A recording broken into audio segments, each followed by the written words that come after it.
রাত পেরিয়ে সকাল এখনো সিইও দপ্তরে অবস্থান বিএলও অধিকার মঞ্চের। মধ্যরাতে বিজেপি ও তৃণমূলপন্থী বিএলওদের বিক্ষোভ পাল্টা বিক্ষোভের পর সকালেও চলছে আন্দোলন। ফের অসুস্থ বিএলও, এবার জলপাইগুড়ি। এনিউমারেশন পর্বে দ্বিতীয়বার হাসপাতালে ভর্তি হলেন জলপাইগুড়ি সদরের বিএলও। প্রবল কাজের চাপে অসুস্থ বলেই দাবি।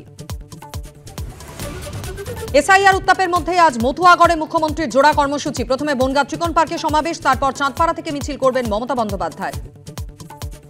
অযোধ্যায় মেগা ইভেন্ট, রাম মন্দির তৈরির কাজ শেষ। আজ গেরুয়া ধ্বজা ওড়াবেন প্রধানমন্ত্রী, তার আগে রোড শো মোদির।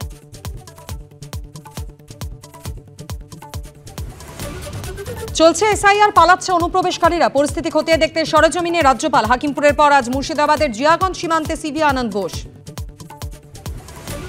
দক্ষিণ 24 পরগনায় বাংলাদেশি ভোটার, পাশের গ্রামের মৃত ব্যক্তিকে বাবা সাজিয়ে এ রাজ্যে বাস।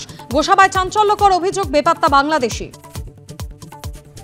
সীমান্তে ভিড় বাংলাদেশির, বইছে কি উল্টো স্রোত। এদিকে টানতে সংশোধনের রথ, বিএলও নিলেন চরম পথ। এসআইআর এর কাটাছেড়ায় কোন পথে চায় বঙ্গভোট?